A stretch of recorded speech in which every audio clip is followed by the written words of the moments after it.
This time next week, some of our first school districts will be back in school already, but for some, there's changes to know about.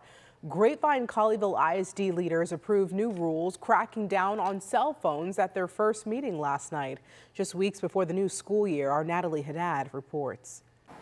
Good midday to you. Grapevine-Colleyville ISD says the purpose of these new rules with cell phones in the classroom are to lessen distraction and even to promote proper technology use, so that, say, for example, students will learn to use these high-tech calculators, if you remember algebra class, instead of pulling out our phones and using the simple math calculators. Now, these rules that are going to be implemented this new school year are going to vary between grades. Elementary school students, those rules that they have for cell phones are not going to change. They will not be allowed to use their cell phones during any part of the school day. However, middle school students can now only use their phones before and after school, and now during lunch. High school students can also use their phones before and after school, during lunch, and now in between classes, but again, not in the classroom. Last night, GCISD, the school board, met and pushed how important a partnership between parents and the school will be to enforce these rules in the classroom.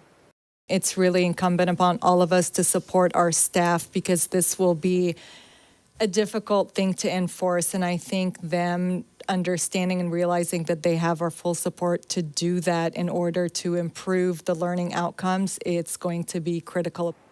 Now, the first offense, getting caught with a cell phone in the classroom, students will have their phone confiscated and returned to them by the end of that class period. However, consequences do get more severe the more often you are caught with a cell phone in class. It could lead to your phone being in the principal's office and a parent having to come and pay a $15 fine to get it returned to the student. In Grapevine, I'm Natalie Haddad. I will send it back to you in studio. Natalie, thank you. Grapevine-Colleyville isn't the first district to crack down on phones here in North Texas. Just last week, Keller ISD announced all cell phones must now be powered off and in a bag during all school hours.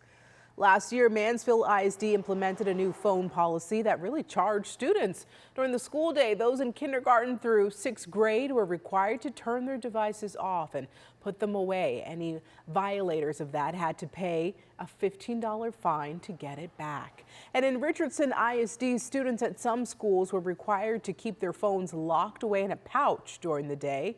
They're expanding to all the high schools this year as well.